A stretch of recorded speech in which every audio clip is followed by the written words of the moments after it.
ಎಲ್ಲರಿಗೂ ಕೂಡ ನಮಸ್ಕಾರ ಸ್ನೇಹಿತರೆ, ಎಲ್ಲರಿಗೂ ಕೂಡ ಗೃಹಲಕ್ಷ್ಮಿ ಯೋಜನೆಯ ಅಪ್ಡೇಟ್ಗೆ ಸ್ವಾಗತ. ಇವಾಗ ಎಲ್ಲ ಟಿವಿ ನ್ಯೂಸ್ ಚಾನೆಲ್ಸ್ ಅಲ್ಲೂ ಕೂಡ ಬರೋಕ್ಕೆ ಶುರುವಾಗಿದೆ. ಇಲ್ಲಿ ಮೀಡಿಯಾ ಪರ್ಸನ್ಸ್ಗಳು ಬಂದ್ಬಿಟ್ಟು ಮಹಿಳೆಯರಿಗೆ ಒಂದು ಪ್ರಶ್ನೆಗಳನ್ನ ಕೇಳ್ತಾ ಇದ್ದಾರೆ. ನಿಮಗೆ ಗೃಹಲಕ್ಷ್ಮಿ ಯೋಜನೆಯ ಹಣ ಬರ್ತಿದ್ಯಾ ಅಥವಾ ಬರ್ತಾ ಇಲ್ವಾ ಅಂತ. ಅದಕ್ಕೆ ಮಹಿಳೆಯರು ಕೂಡ ಉತ್ತರನ ಕೊಡ್ತಾ ಇದ್ದಾರೆ, ಹೌದು ನಮಗೆ ಗೃಹಲಕ್ಷ್ಮಿ ಯೋಜನೆಯ ಹಣ ಬರ್ತಾ ಇಲ್ಲ, ನಿಂತೋಗಿದೆ ಬರೋದು ಅಂತ. ಇದ್ರ ಬಗ್ಗೆ CM ಸಿದ್ದರಾಮಯ್ಯ ಅವರಾಗಿರ್ಬೋದು, ಲಕ್ಷ್ಮಿ ಹೆಬ್ಬಾಳ್ಕರ್ ಆಗಿರ್ಬೋದು, ಅಥವಾ DCM ಆಗಿರುವಂಥ DK ಶಿವಕುಮಾರ್ ಆಗಿರ್ಬೋದು, ಏನೊಂದು ಅಪ್ಡೇಟ್ಗಳನ್ನ ಕೊಟ್ಟಿದ್ದಾರೆ, ಏನು ಹೇಳ್ತಾ ಇದ್ದಾರೆ ಇದ್ರ ಬಗ್ಗೆ ಡೀಟೇಲ್ ಆಗಿ ತಿಳಿಸ್ಕೊಡ್ತೀನಿ. ಮತ್ತೆ ಕಾರ್ ಇದ್ದವ್ರಿಗೆ ಒಂಥರ ಗುಡ್ ನ್ಯೂಸ್ ಅಂತಾನೆ ಹೇಳ್ಬೋದು, ಒಂಥರ ಬಿಗ್ ಶಾಕ್ ಅಂತಾನು ಕೂಡ ಹೇಳಿ. ಇದ್ರ ಬಗ್ಗೆ ನೀವೇ ಹೇಳ್ಬೇಕಾಗುತ್ತೆ. ವಿಡಿಯೋ ಕಂಪ್ಲೀಟ್ ಆಗಿ ನೋಡಾದ್ಮೇಲೆ ಇದು ಬಿಗ್ ಶಾಕ್ ಅಥವಾ ಬಿಗ್ ಗುಡ್ ನ್ಯೂಸ್ ಅಂತ, ಏನು ಲೇಟೆಸ್ಟ್ ಆಗಿ ಏನೇನು ಅಪ್ಡೇಟ್ಸ್ ಇದೆ ಎಲ್ಲದ್ರ ಬಗ್ಗೆನೂ ಕೂಡ ಈ ಒಂದು ವಿಡಿಯೋದಲ್ಲಿ ನೋಡೋಣ. ಈ ಒಂದು ವಿಡಿಯೋ ಸ್ವಲ್ಪ ಇಂಪಾರ್ಟೆಂಟ್ ಆಗಿರುತ್ತೆ, ನೀವೆಲ್ಲರೂ ಕೂಡ ವಿಡಿಯೋನ ಕೊನೆವರೆಗೂ ಕೂಡ ನೋಡಿ. ಅದಕ್ಕಿಂತ ಮುಂಚೆ ಯಾರು ಚಾನಲ್ ಸಬ್ಸ್ಕ್ರೈಬ್ ಮಾಡ್ಕೊಂಡಿಲ್ಲ, ಪ್ರತಿಯೊಬ್ಬರು ಕೂಡ ಕೆಳಗಡೆ ಸಬ್ಸ್ಕ್ರೈಬ್ ಬಟನ್ ಅಂತ ಕಾಣ್ತಾ ಇರುತ್ತೆ, ಅದನ್ನ ಕ್ಲಿಕ್ ಮಾಡಿ ಪಟ್ಟ ಅಂತ ಸಬ್ಸ್ಕ್ರೈಬ್ ಮಾಡ್ಕೊಳ್ಳಿ. ಹಾಗೆ ಪ್ರತಿಯೊಬ್ಬರು ಕೂಡ ವಿಡಿಯೋಗೊಂದು ಲೈಕ್ ಕೊಡಿ. ಯಾಕೆಂದ್ರೆ ನೀವು ಕೊಡೋ ಒಂದೇ ಒಂದು ಲೈಕ್, ಒಂದೊಂದು ಸಬ್ಸ್ಕ್ರೈಬ್ ಇಂದ ನಿಮ್ಗೆ ಇದೇ ರೀತಿ ಕಂಟಿನ್ಯೂಸ್ಗೆ ಅಪ್ಡೇಟ್ಸ್ಗಳನ್ನ ನೀಡ್ತಾ ಇರ್ಬೋದಾಗಿರುತ್ತೆ. ಇವಾಗ ನಾವು ಡೈರೆಕ್ಟ್ ಆಗಿ ವಿಡಿಯೋ ಬಗ್ಗೆ ಬರೋಣ.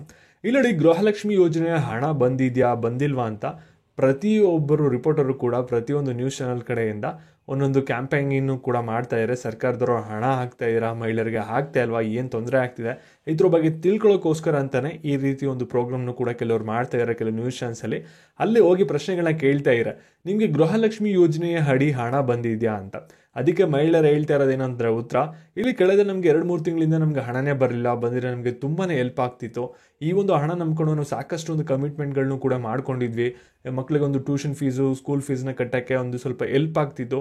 ಇವಾಗ ತುಂಬಾ ತೊಂದರೆ ಆಗಿದೆ, ಸರ್ಕಾರದವರು ಹೇಳಿದ ಟೈಮ್ಗೆ ಹಾಕಬೇಕಾಗಿತ್ತು ಹಣನ, ಅವರು ಪ್ರತಿ ತಿಂಗಳು ಕೂಡ ಹಾಕ್ತೀವಿ ಅಂತ ಹೇಳಿದರು. ಆದರೆ ಇವಾಗ ನೋಡಿದ್ರೆ 2-3 ತಿಂಗಳಿಗೆ ಒಂದ್ಸಲಿ ಹಣ ಬರೋ ರೀತಿ ಆಗಿದೆ. ಈ ಸರ್ಕಾರದವ್ರು ಯಾವಾಗ ಆಗ್ತಾರೆ ಅಂತ 2,000 ರೂಪಾಯಿನ ಕಾಯ್ತಾ ಇದ್ದೀವಿ. ಈ ರೀತಿ ಆನ್ಸರ್ಗಳನ್ನ ಮಹಿಳೆಯರು ಕೂಡ ನೀಡ್ತಾ ಇದ್ದಾರೆ. ಮತ್ತೆ ಇದ್ರ ಬಗ್ಗೆ CM ಸಿದ್ದರಾಮಯ್ಯ ಅವರು ಏನೊಂದು ಅಪ್ಡೇಟ್ನ ಕೊಟ್ಟಿದ್ದಾರೆ, DK ಶಿವಕುಮಾರ್ ಅವರು ಏನು ಹೇಳ್ತಾ ಇದ್ದಾರೆ ಅಂತ ನೀವು ವೆಯ್ಟ್ ಮಾಡ್ತಾ ಇರ್ತೀರಾ. ಮತ್ತೆ ಅದಕ್ಕಿಂತ ಮುಂಚೆ ಇವಾಗ ನೀವು ಗೃಹಲಕ್ಷ್ಮಿ ಯೋಜನೆ ಅಡಿ ಎಷ್ಟು ಹಣನ ಬಂದಿದೆ, ನಿಮಗೆ 15ನೇ ಕಂತಿನವರೆಗೆ ಮಾತ್ರ ಹಣ ಬಂದಿದೆಯಾ ಅಥವಾ 8 ತಿಂಗಳು ಅಥವಾ 9 ತಿಂಗಳವರೆಗೂ ಮಾತ್ರ ಹಣ ಬಂದಿದೆಯಾ, ಅದನ್ನು ಎಲ್ಲರೂ ಕೂಡ ಕೆಳಗಡೆ ಕಮೆಂಟ್ ಮಾಡಿ. ಯಾಕಂದರೆ ನೀವು ಕಮೆಂಟ್ ಮಾಡೋದ್ರಿಂದ ಅದು ಕೂಡ ಸರ್ಕಾರಕ್ಕೆ ಮುಟ್ಟುತ್ತೆ. ಯಾಕಂದರೆ ಸೋಷಿಯಲ್ ಮೀಡಿಯಾ ಇವಾಗ ಪವರ್ಫುಲ್ ಆಗಿ ಬೆಳೀತಿದೆ.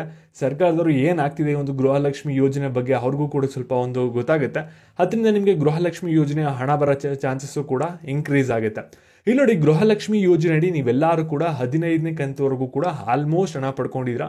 ಮತ್ತು ಲಕ್ಷ್ಮಿ ಹೆಬ್ಬಾಳ್ಕರ್ ಅವರು ಜನವರಿ 15ನೇ ತಾರೀಕು ಹಣನ ಹಾಕ್ತೀವಿ ಅಂತ ಹೇಳಿದ್ರು, ಆದರೆ ಹಾಕ್ಲಿಲ್ಲ. ಮತ್ತು ಇವಾಗ CM ಸಿದ್ದರಾಮಯ್ಯ ಅವ್ರಿಗೆ ಸ್ವಲ್ಪ ಹುಷಾರಿಲ್ಲ, ಅವ್ರಿಗೆ ಏನೋ ತೊಂದರೆ ಆಗಿದೆ ಅಂತಲೂ ಕೂಡ ಹೇಳ್ತಾ ಇದ್ದಾರೆ. ಇವಾಗ ಗೃಹಲಕ್ಷ್ಮಿ ಯೋಜನೆ ಹಣ ಯಾವಾಗ ಬರುತ್ತೆ ಅಂತ ಕೇಳಿದ್ರೆ ಈ ರೀತಿ ಆನ್ಸರ್ಗಳನ್ನ ಕೊಡ್ತಾ ಇದ್ದಾರೆ. ಆದರೆ ನೀವೆಲ್ಲರೂ ಕೂಡ ಗೃಹಲಕ್ಷ್ಮಿ ಯೋಜನೆದು 16ನೇ ಕಂತಿ ಹಣ ಯಾವಾಗ ಬರುತ್ತೆ ಅಂತ ವೆಯ್ಟ್ ಮಾಡ್ತಾನೇ ಇದ್ದೀರಾ. ಇದ್ರ ಬಗ್ಗೆ DK ಶಿವಕುಮಾರ್ ಅವರಾಗಿರಲಿ ಅಥವಾ CM ಸಿದ್ದರಾಮಯ್ಯ ಅವರಾಗಿರಲಿ ಅಥವಾ ಲಕ್ಷ್ಮಿ ಹೆಬ್ಬಾಳ್ಕರ್ ಅವರಾಗಿರಲಿ ಯಾರು ಕೂಡ ಮೀಡಿಯಾಗೆ ಬಂದು ಒಂದು ಸ್ಟೇಟ್ಮೆಂಟ್ಗಳನ್ನ ಕೊಡ್ತಾ ಇಲ್ಲ.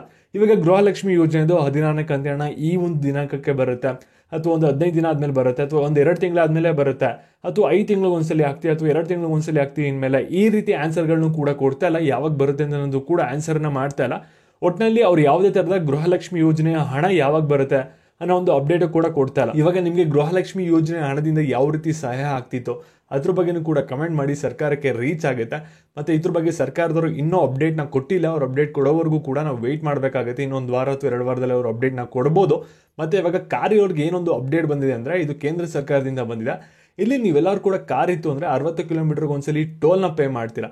ಇವಾಗ ಟೋಲ್ ನೀವು ಯಾರ್ಯಾರು ಕಟ್ತಾ ಇರ್ತೀರಲ್ವಾ, ಇದ್ರಲ್ಲಿ ಕೆಲವು ಬದಲಾವಣೆಗಳನ್ನ ತರ್ತಾ ಇರ.